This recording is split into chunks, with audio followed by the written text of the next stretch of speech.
señor expresidente de la República, señor ex canciller, señor exministro de Transporte, presidentes y directores de organismos internacionales, señores académicos, señoras y señores, muchísimas gracias por estar acá. Para nosotros es un gusto, es un doble gusto esta jornada, porque en primer lugar tenemos el homenaje a nuestro querido académico directivo, el economista Carlos Steneri. Va a contar con un panel nada menos que con Enrique Iglesias, Luis Mosca, Ignacio de Posadas, todos académicos. Enrique Iglesias creo que más cerca de 40 años de académico, si mal no recuerdo.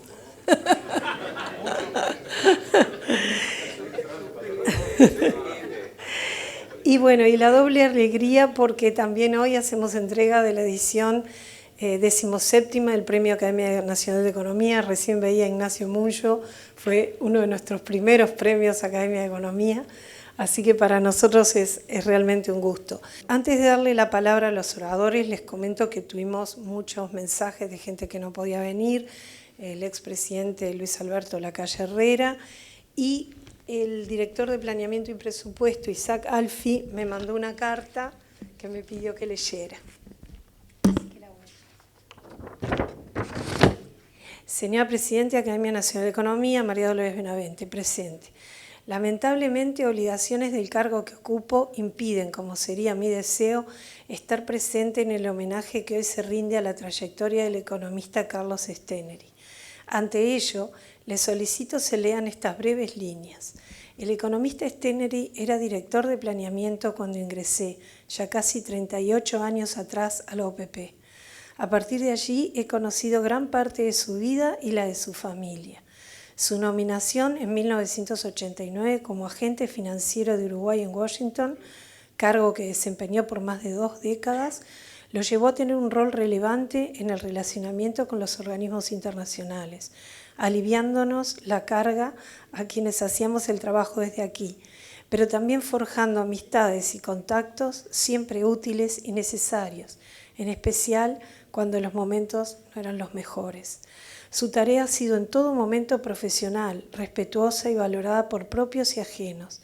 He tenido el gusto de haber compartido infinidad de reuniones de diversa índole, negociaciones de toda especie y viajes complejos. Se vivieron tiempos alegres y amargos, pero en todo momento el intercambio de opiniones y su conocimiento resultó invalorable para encontrar las mejores soluciones dentro de las disponibles y asequibles. Para un servidor del país, el homenaje es más que merecido. Salud, Carlos, con la estima de siempre, Isaac Alfi.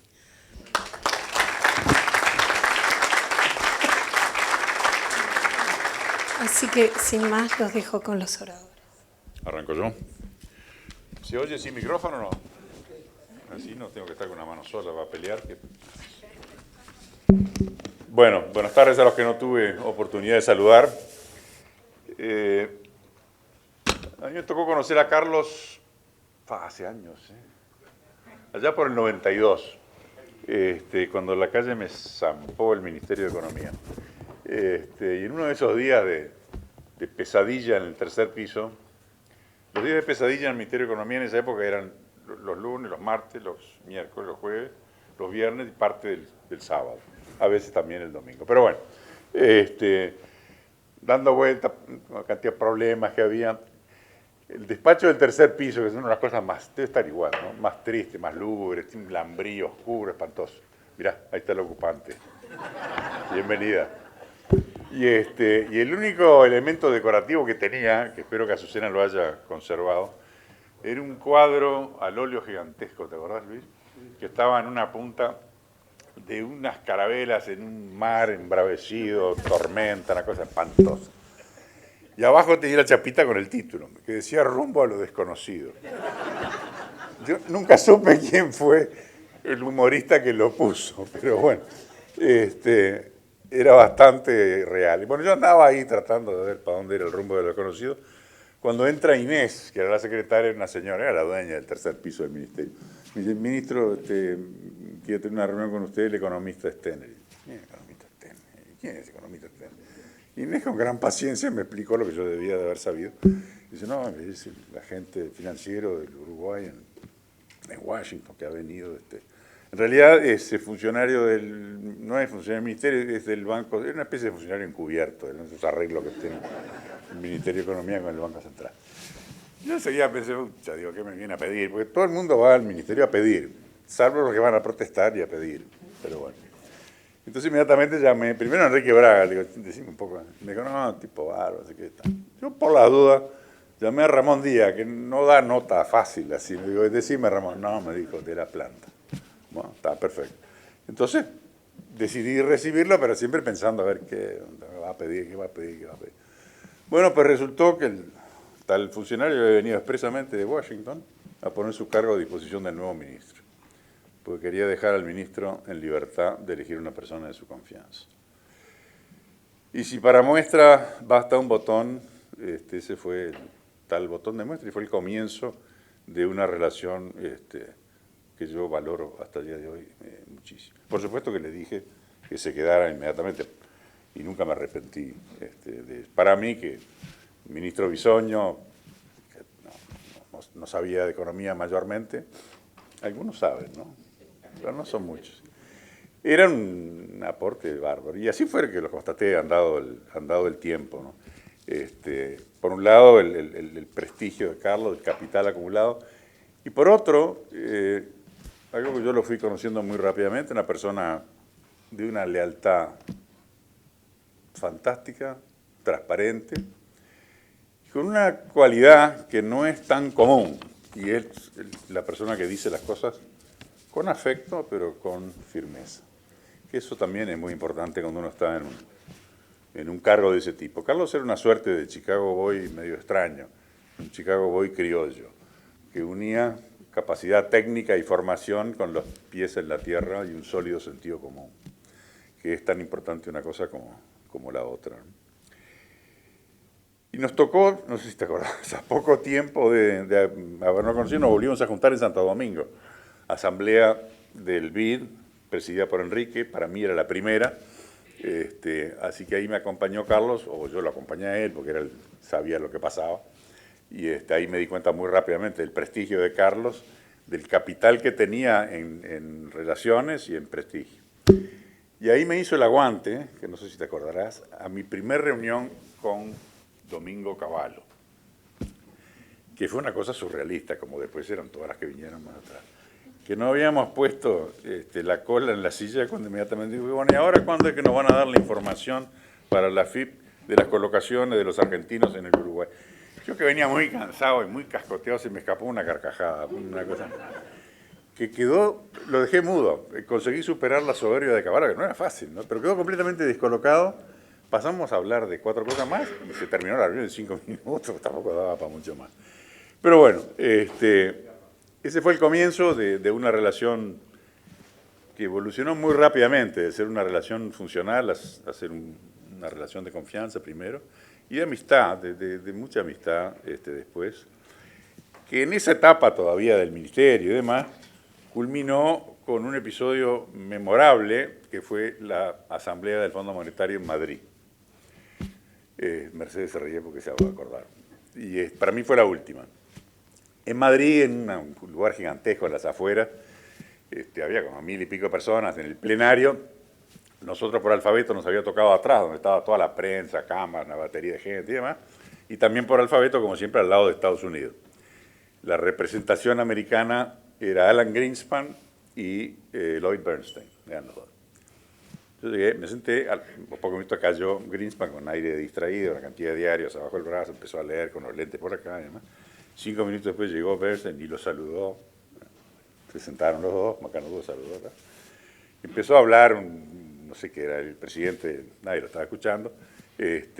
Poco después empezó a hablar el rey Juan Carlos, y en eso se siente atrás un tumulto de unas cosas, gritos, movimientos, y unos tipos que tiraron una cuerda arriba.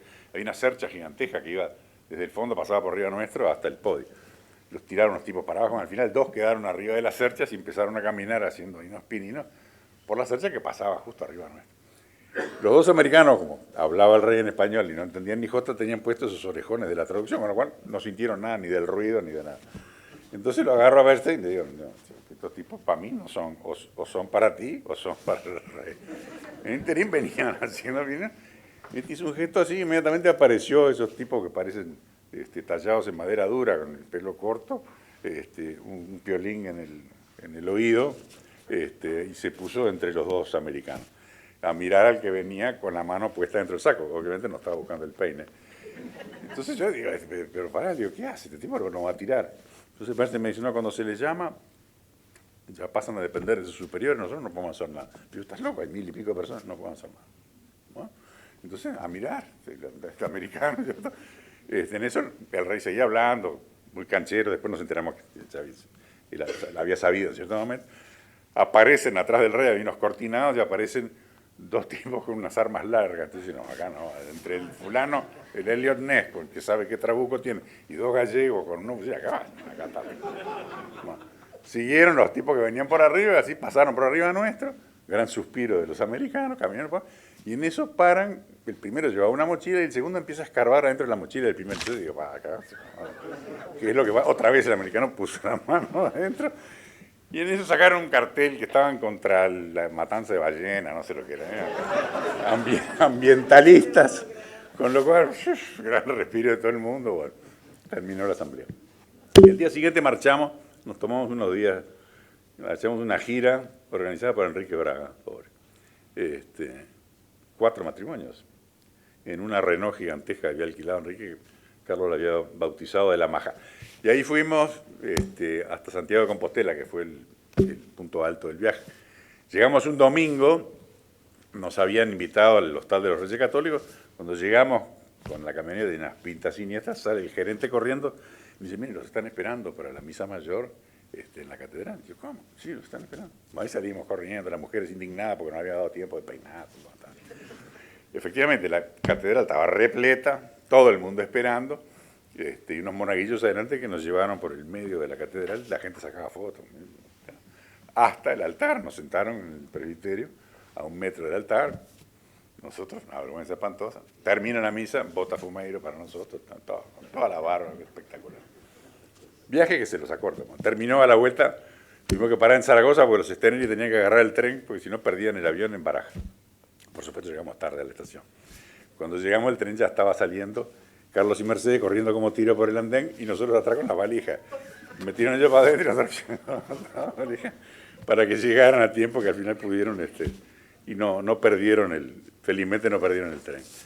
Y bueno, esa fue esa etapa. Después yo terminé el ministerio, Carlos siguió en Washington, con lo cual en los años siguientes lo seguimos viéndonos, pero más ocasionalmente yo acompañé, digamos, su trayectoria y también, aunque lejos, muy cerca, su durísima lucha contra el cáncer, que la llevó con estoicismo y con firmeza y con una de las más grandes bendiciones que puede tener un ser humano, que es su mujer al lado, al firme desde el principio hasta el fin. Y yo sé el valor de eso porque también tuve ese privilegio en mi vida. Y bueno, para no alargar más, quizá el punto más alto de la carrera de Carlos fue su participación en el salvataje de Uruguay, la crisis del 2002, un protagonismo activo, eficiente y silencioso y muy heroico. El país le debe mucho por sus años y también por ese episodio en particular.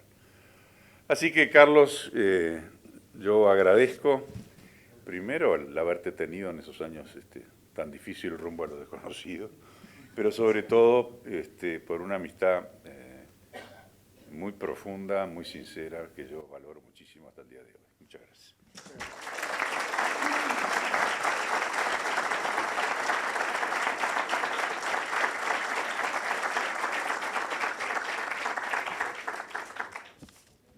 Muchas gracias por darme la oportunidad de decir algunas palabras en este acto en que felicitamos a la Academia y felicitamos al amigo Carlos por esta designación tan merecida, por esta incorporación tan merecida. Y lo digo con una larga experiencia de mi amistad personal con Carlos, que es uno de los activos importantes que uno se lleva en la vida, los grandes amigas y grandes amigos que te acompañan en esta larga carrera que es transitar por este mundo. Yo tomaría 3 dimensiones para recordar a la figura de Carlos. Primero, un poco la dimensión como economista. Yo creo que es uno de los mejores economistas que ha tenido el país en los últimos años. Y creo que lo es no solamente por su vocación, por el tema, sino por la formación que ha recibido, desde luego, primero en nuestra facultad, pero luego esta presencia en el exterior, en Estados Unidos y en otras partes, le ha dado una profundidad a su análisis que yo creo que es muy importante. A mí me encantan los artículos que produce Carlos y los leo con mucho interés, como también otras cosas que ha producido en el pasado, porque no solamente representa la técnica económica, los hechos económicos, sino siempre una reflexión que redondea una visión histórica, una visión social, una visión política, que no deja el tema económico como una simple matemática de hechos concretos, sino como una visión mucho más general.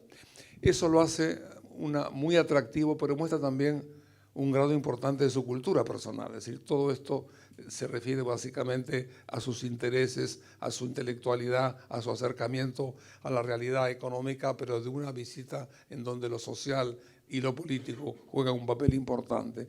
Por eso que creo que Carlos, junto con otros economistas, algunos de los cuales están aquí muy cerca nuestro, forma parte de esa generación que tuvo que ver con la formación en el exterior. Yo creo que fue un hecho muy importante. Yo siempre quiero recordar que el que empezó a hacer esta corriente en los años 1970 y algo fue el presidente del Banco Central de época, José Gil Díaz, que fue el que empezó a enviar funcionarios a formarse en el exterior. Carlos es uno de ellos y fue uno de los 5 primeros graduados, creo, en la facultad en nuestra facultad, y creo que en todo eso hubo un enriquecimiento muy importante. Nosotros, el mundo tenía el conocimiento tradicional, la economía, el gran avance de la CEPAL, con un pensamiento rico, muy cuestionado, pero muy rico, que se incorporaba a todo eso. La formación en el exterior, yo creo que le dio a esa generación una presencia muy importante. Son varios los nombres, como digo, algunos están aquí, pero Carlos fue ciertamente uno de los más altos representativos y hoy se ve en esa formación cuando uno lee las cosas que produce y que nos complacen leer regularmente en el diario. La segunda aseveración que quería hacer un poco es el tema a que se refería recientemente Ignacio, que es el papel que tuvo Carlos junto con otras personas, y él se encarga mucho de destacar esto, que no actuó solo, sino con otros. Pero yo viví aquella experiencia, el famoso domingo, Carlos, en que negociaban en el Tesoro, yo esperaba en el banco cuánto tenía que poner el banco para acompañar la salida. Hubo varias llamadas telefónicas y siempre subía la cifra y yo tenía temor, digo, ¿qué vamos a hacer con el directorio? Pero en fin, lo pasamos muy bien y creo que fue una presencia heroica, yo diría. Como fue heroica lo que vino después, que conseguir la refinanciación de la deuda y andar por el mundo entero tratando de salir de la trampa en que lo ponía el Consejo del Fondo Monetario, que quería simplemente imitar un poco lo que pasaba y pasó en la República Argentina. Por eso que haber visto a Carlos y a sus amigos luchando solos, sin la opinión del fondo, para tratar de convencer al gobierno americano de que apoyara una solución de ese tipo, fue realmente un domingo muy importante para ellos.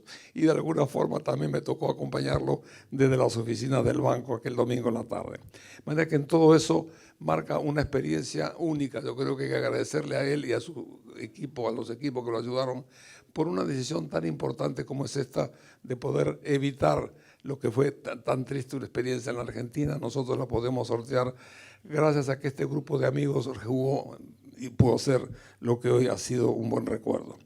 Y por último, yo diría también el tema personal, y aquí entra un poco el conocimiento que tengo a lo largo de los años, algo dijo también Ignacio. Yo creo que Carlos tiene un sentido común inspirado en algo que le sale muy profundamente y que llega a transmitir muy sentidamente lo que piensa, y sus juicios son siempre puntos de referencia. Muchas veces cuando estamos conversando, pues uno espera, si no habla, uno le dice, ¿qué pensás, Carlos? Porque hay que pedirle la opinión.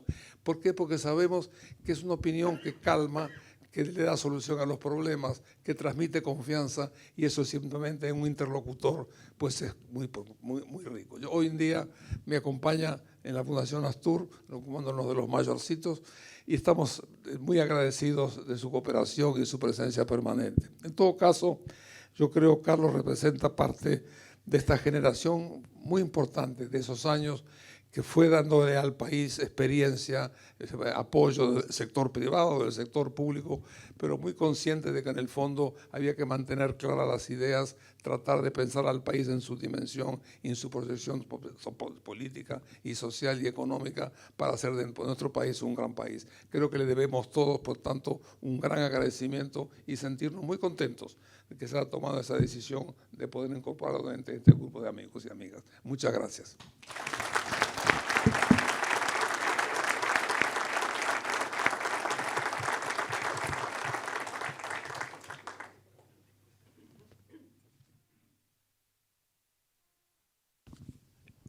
Buenas tardes. También para mí es un gusto estar aquí haciendo un homenaje a la trayectoria a un gran amigo y ciertamente también un honor hacerlo en nombre y representación de la Academia.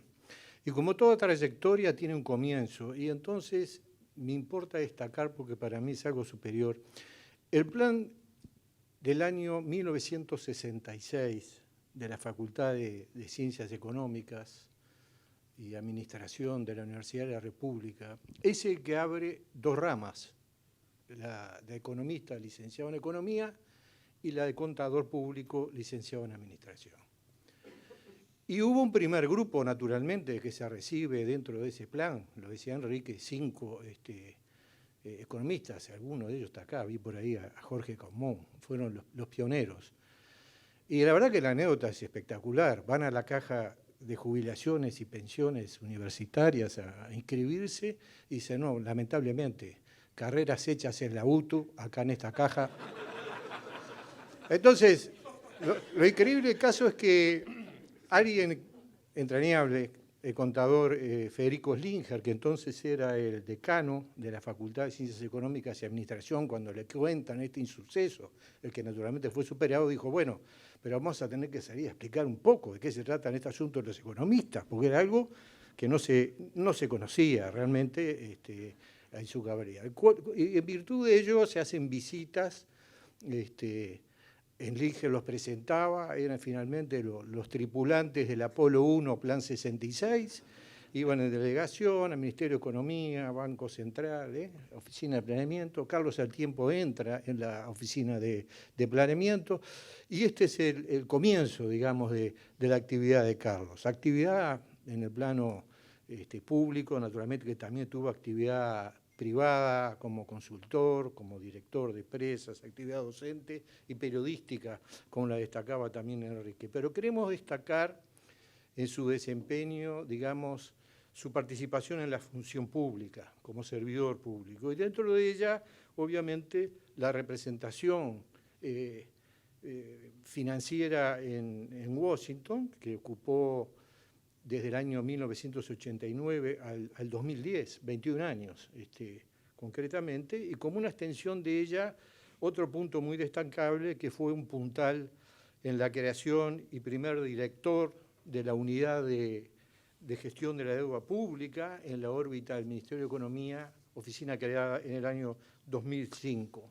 Oficina que entonces desde Washington operaba Carlos dirigiéndola, y en Montevideo estaba Azucena Albereche, también tratando, digamos, de llevar a cabo la gestión.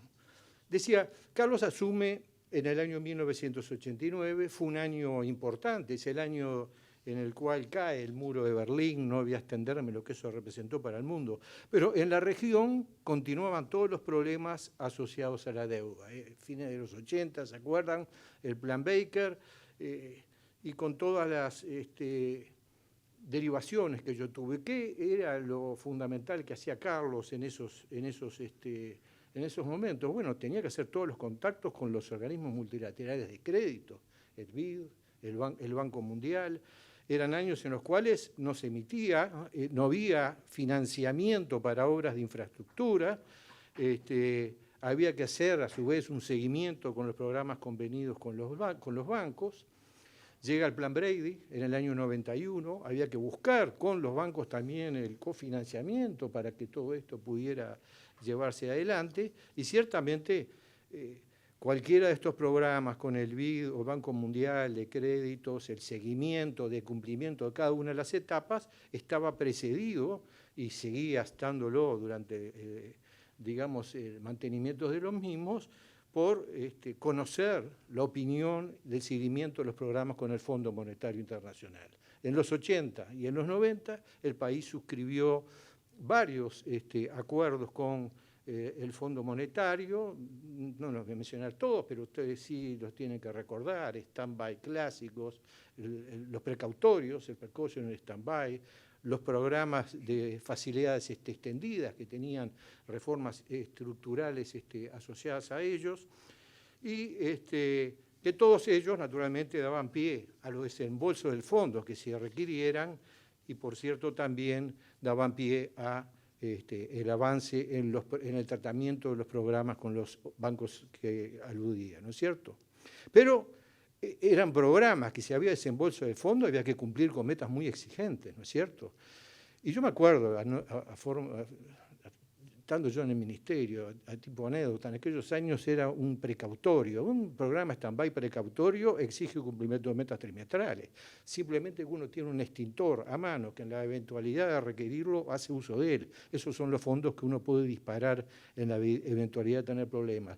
Y Carlos, en ese permanente contacto telefónico que entonces tenía, nos decía: ojo, el que va ahora como jefe de misión es muy buen tipo, pero es muy estricto y muy severo. Y es un hombre que peleó en la guerra de los 6 días.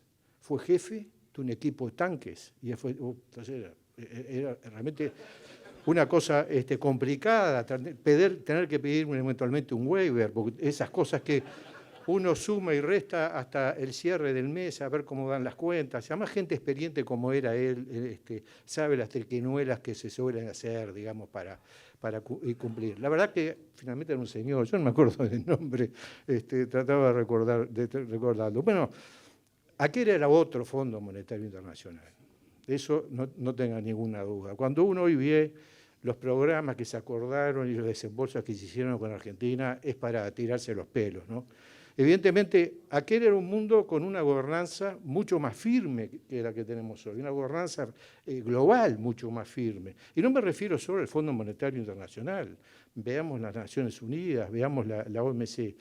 Creo que se ha ido perdiendo gobernanza y los últimos años han mostrado cuestiones geoestratégicas que han ido ganando importancia en el contexto internacional. Y es que se han ido formando bloques, ¿no es cierto?, de países enfrentados y con pocos canales activos para poder superar las diferencias, no solo comerciales, como todos sabemos, pero volvamos a Carlos. Desde la oficina había que llevar a su vez otras acciones. Recién hablábamos del plan Brady, pero había que mantener aceitados los canales con los bancos y ello implicaba ir personalmente a Nueva York y contactarse, patrullar Wall Street. Eso era algo que Carlos hacía frecuentemente. Claro, era un trabajo realmente que insumía mucho tiempo, ¿no es cierto? Claro, no teníamos las facilidades de la telecomunicación que hay ahora, no había WhatsApp, ni mail, ni nada. Era todo patrullaje de infantería. Tenía una gran ventaja, y es que eso, de alguna forma, hacía que hubieran vínculos personales que se desarrollaban. Y esos vínculos personales uno los vio a lo largo del tiempo que daban frutos, ¿no es cierto? Yo tuve la oportunidad de verlos. Carlos, un tipo, gozaba de gran prestigio por su idoneidad técnica, pero además por su hombría bien, y en consecuencia era apreciado y era muy respetado. Yo quiero señalar de toda esa época 3 hitos nada más, no voy a abundar ni aburrir. El primero es, hoy nos referíamos al plan Brady. En el año 93 es que se emite el primer bono soberano luego del Brady, ¿no es cierto? Realmente un hito muy importante, habida cuenta de todas las dificultades de fondeo previas que hubieron. En el año 97 es cuando obtuvimos por primera vez el investment grade, y ahí Carlos tuvo una participación decisiva. Yo era ministro y debo admitirlo, yo tenía temores de ir a una calificadora, a aceptar una calificadora de riesgo, porque era la idea que finalmente los mercados son quienes van orientando a la gente, y correr riesgo de que no tuviéramos una buena graduación no hacía muchas gracias. Hasta que Carlos nos dice, pero ojo, hay una empresa que se ha presentado, ha solicitado calificación y le ha ido muy bien. Y evidentemente los bonos soberanos siempre van a estar por encima de los bonos corporativos. Es el momento de tirarse al agua, a Wall Street, para poder darle a los fondos que requieren naturalmente de esto. Bueno, esto que parece pan comido no era tan sencillo hace tanto tiempo. La cuestión que nos tiramos y nos fue muy bien. Fue Standard & Poor's, si yo no recuerdo mal, quien nos dio la calificación del investment grade, triple B menos, que todos, digamos, de alguna forma celebramos y disfrutamos. Y el otro hito para mí muy trascendente fue en el 98, cuando logramos colocar el primer bono global a 30 años. Era para nosotros un logro realmente muy relevante. Claro, estoy refiriéndome a hitos que han sido cosas positivas, pero también hubieron periodos de dificultades, ¿no es cierto? Tanto Ignacio como Enrique se refirieron a la crisis del 2002 y a la salida. Carlos integró aquel equipo, de los cuales aquí hay algunas personalidades que estuvieron en esa quijotada. Está Ariel Dabrié, está Julio de Brun, oímos a Lito Balfi en su mensaje. Hay que recordar también la actuación de Fernández Feingold y bueno, los tiempos de Alejandro Achugarre, y ese grupo persistentemente diciendo este es un problema de liquidez, no es un problema de solvencia, pese a que el fondo estaba en una tesitura totalmente distinta. Y yo también tengo, como Enrique lo señala, el recuerdo de una llamada de Carlos, que una tardecita me dice, quiero que seas de los primeros en saberlo allí. Recibimos 1.500 millones de dólares de la tesorería.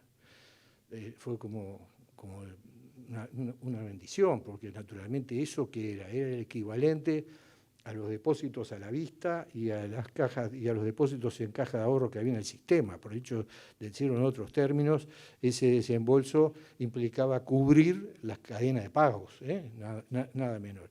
Y al poco tiempo de que eso avanzó, creo que quedó en evidencia que la propuesta que Uruguay llevaba adelante estaba muy bien fundada, ¿no es cierto? Y enseguida del canje de los títulos que se hizo en el 2003, se logró llevar a cabo por primera vez la primera emisión de títulos en UI. Y no voy a insistir con la salida de la crisis del 2002, porque aparte es muy bueno, seguramente muchos de ustedes ya lo han hecho, leer todas las crónicas que el propio Carlos escribió en su libro. Entonces, hemos visto en todo este rápido raconto la eficacia, el buen manejo y el criterio que ha sido de alguna forma distintivo en Carlos. También Ignacio hablaba, digamos, de cómo le tocó asumir circunstancias muy difíciles. Carlos contrae esa enfermedad en el año 98. Yo estaba también en el ministerio en esa época. Sorprendentemente, al tiempo, yo sabiendo que estaba tratándose, veo que insistentemente llamaba al banco, al ministerio, datos, cosas. Y dice, pero Carlos, tomátelo tranquilo, las cosas debemos encarar. Y él nos hacía sentir que la mejor forma que él encontraba para recuperarse de la mejor manera era trabajando. Y eso lo hizo, y luego tuvo que afrontar en otra oportunidad la enfermedad, esta vez ya con una cirugía en marzo del 2000, y para simplificar, en abril del año 2000 estaba nuevamente en la trinchera con el fusil, trabajando con el mismo ahínco y con la eficacia de siempre. O sea, ¿qué es lo que quiero destacar? Y con esto ya voy cerrando. Lo primero, siempre reiteramos la conveniencia, la necesidad de tener políticas de Estado, ¿no es cierto? Bueno, es muy conveniente, muy importante tenerla. Yo creo que a esta altura, en lo que hace a manejo de deuda, al relacionamiento financiero del país, a cómo hacer frente a todo eso. Creo que ya es un tema que el país, afortunadamente, se ha superado esa discusión. Pensemos en aquellas viejas consignas, sobre todo los más veteranos, no al Fondo Monetario Internacional. Bueno, supongo que se refieren a aquel fondo. Este es un fondo re piola. El no pago de la deuda, todo ese tipo de cosas. Bueno, yo creo que de alguna manera creo que se ha consolidado una política de Estado. Hoy nos financiamos más o menos 100 puntos básicos sobre Treasury. No es crédito de ningún gobierno en particular, más allá del excelente manejo que se está haciendo del tema, eso sin duda que es así. Pero creo que eso es la reputación que se ha ganado el país, ¿no es cierto?, construida durante décadas y que ha tenido también personas que han tenido una incidencia, una gravitación decisiva para que eso así fuera. Entonces eso es lo que deberíamos agradecerle a Carlos. Felicitaciones, Carlos. Felicitaciones a ti, extensiva a tu familia que está aquí acompañándote y ha sido un puntal en todo este periplo. Y quiero por último decir que hoy está en el debate público la extensión de un pasaporte, ¿no es cierto? Y acá estamos celebrando en la academia, y yo creo que es lo más relevante de todos, la obtención de otro pasaporte, que es el que nos permite a todos los uruguayos conseguir fondeo a las tasas más bajas de toda la región latinoamericana. Y eso creo que es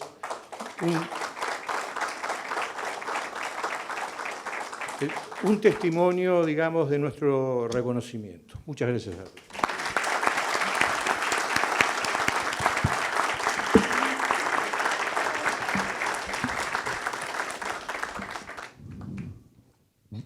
¿Me toca? Te toca. Bueno, Le manda una carta. bueno, como se pueden imaginar, estoy realmente emocionado, así que voy a ser breve. No voy a entrar aunque quisiera, a contar anécdotas. Cuando ellos hablaban, obviamente brotaban las anécdotas. Habrá otra oportunidad para hacerlo. Pero solo quiero decir un par de cosas. Primero, para los que, junto con Jorge, que acá fue mi compañero de arranque de esta trayectoria, cuando intentamos ser economistas era un rumbo a lo desconocido. No sabíamos muy bien lo que, pero teníamos la vocación de ser economistas porque pensábamos que a través de nuestra profesión, tanto desde el lado de la actividad privada como pública, podíamos hacer un aporte para el bienestar de la sociedad. Y así como, sin darme cuenta, a lo largo de décadas, fui cada vez más convirtiéndome en un servidor público, de la mano de grandes personas de las cuales fui aprendiendo, que fueron mis jerarcas y que hoy son mis amigos.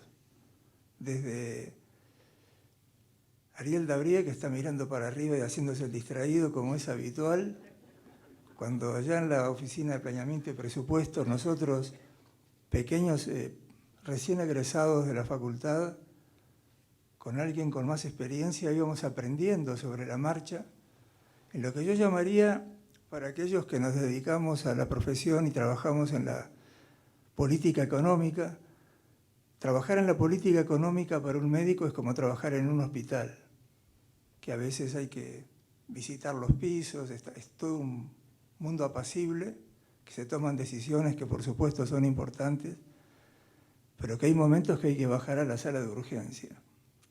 Y donde en la sala de urgencia no están ni los libros para consultar, son situaciones nuevas y donde lo que vale es la práctica de lo que uno fue aprendiendo y aquilatando durante años, de lo que otros con más experiencia nos fueron enseñando. Y a través de eso, como estuve comentando con Ariel, fue para mí un primer jalón de aprendizaje. Otros, Ricardo Pascale, que tengo aquí adelante, fui aprendiendo también el arte de hacer política económica de una manera muy sutil. De Ricardo Servino, empecé a entender cómo se fijan prioridades, se toma un criterio y se hace un seguimiento. Ricardo era el que seguía y buscaba resultados y preguntaba por qué no hicimos esto y por qué no hicimos lo otro.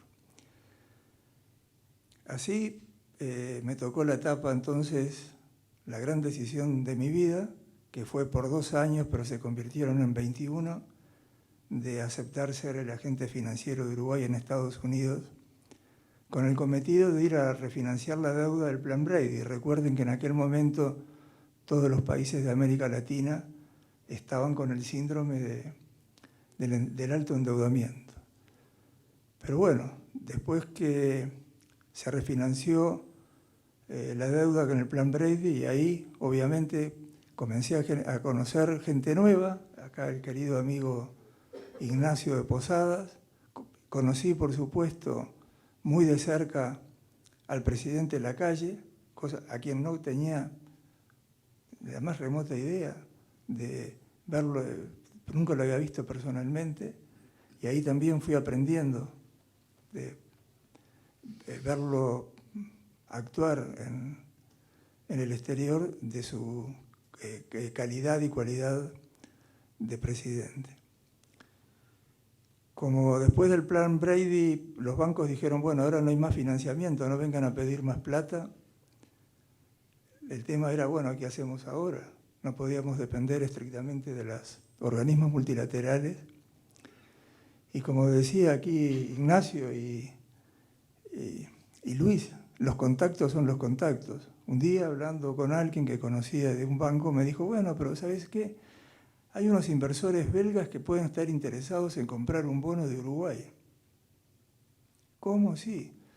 Ahora se está creando un mercado nuevo en Europa que puede financiar a los países emergentes. Y de esa manera emitimos el primer bono soberano, y aquí estoy mirando al amigo Ariel Fernández, que trabajaba en el Banco Central, que fue pieza fundamental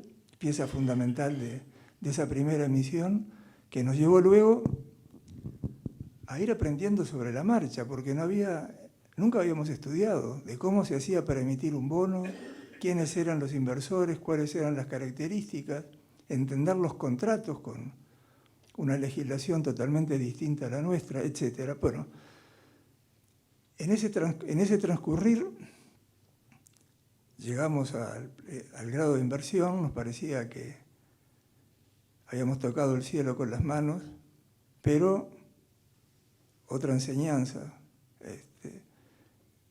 en la política económica y en los mercados y en el mundo no hay que dar nada por sentado.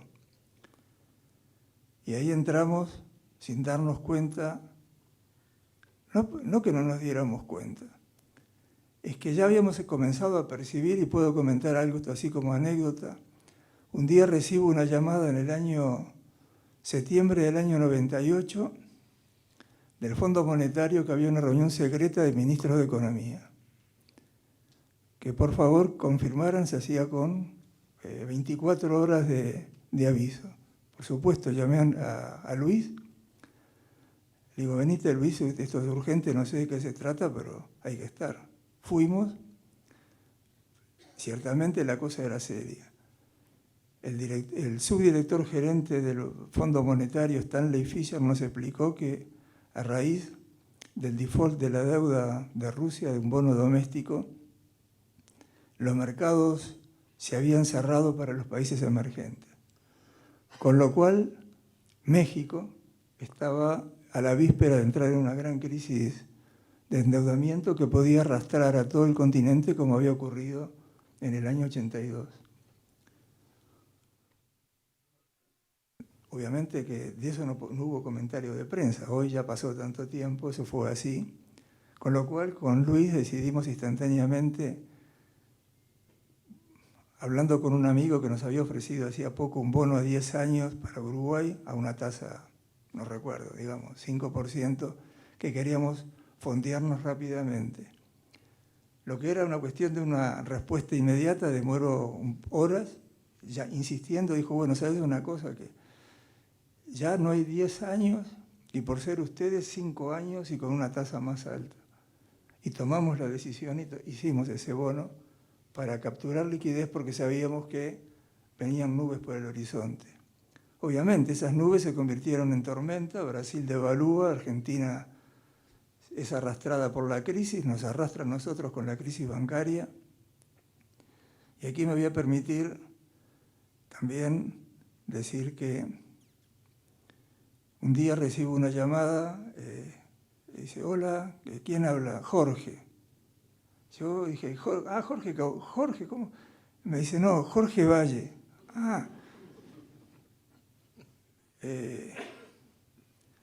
Ahí fuimos, me dijo, vamos, tenemos un almuerzo en la Reserva Federal en New York, porque la cosa acá está mal, acá en el sur, acá era 2001, está mal. Queremos ver qué opinan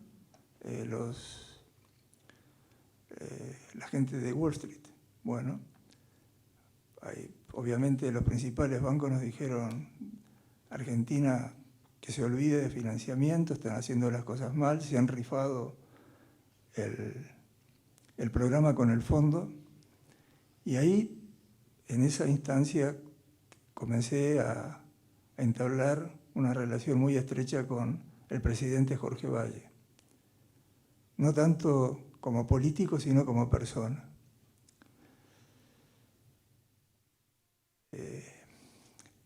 En ese momento, en ese lapso, quiero comentar otra cosa personal que hace referencia al presidente Sanguinetti. Cuando en los avatares de la vida y luchando entre agujas y, bueno, y cosas varias para salir del paso, en esos momentos complicados recibo una llamada. Y la llamada fue del presidente Sanguinetti, al cual no conocía, había tratado socialmente en alguna recepción, pero que me dejó marcado hasta el día de hoy. Puedo seguir, pero a lo que quiero llegar es a lo siguiente. Pude completar y culminar mi vocación de economista. Pude servir a mi país y pude aquilatar una enorme cantidad de amigos que fueron mis jerarcas, que fueron mis colegas en momentos difíciles. En esos momentos que cuando uno está en la lucha, en la trinchera, a veces pueden aparecer las dificultades, los egoísmos o los dobleces. Nunca vi nada de eso y eso me honra profundamente. Por último, como corresponde, mi esposa.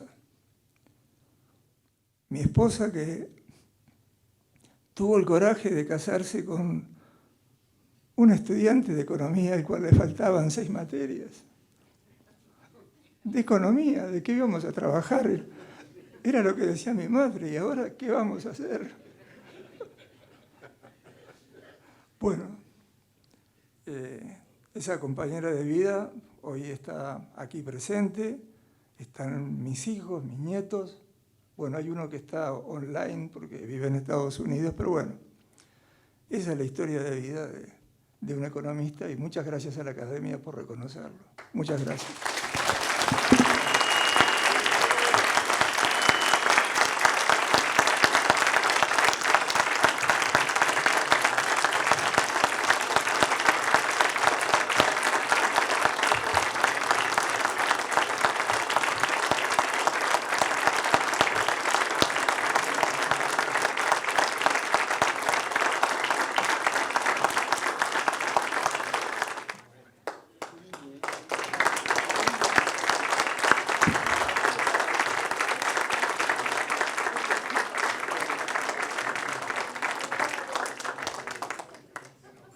El nuevo académico de honor va a ser entrega del premio de la edición 17ª del Premio Academia Nacional de Economía.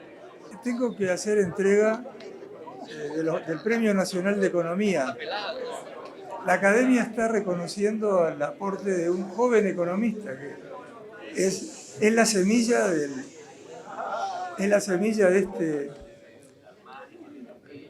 conjunto de colegas de los cuales unos ya estamos saliendo y otros estamos entrando. Así que la academia, el premio Academia Nacional de Economía, segundo premio, se le ha otorgado al señor Juan Ignacio Brioso, cuyo título es... Es compartido, porque perdón. presentaron dos personas. También junto con Nicolás Stanco, y el título del trabajo es El mercado de permisos de emisiones como camino al desarrollo sostenible en Uruguay.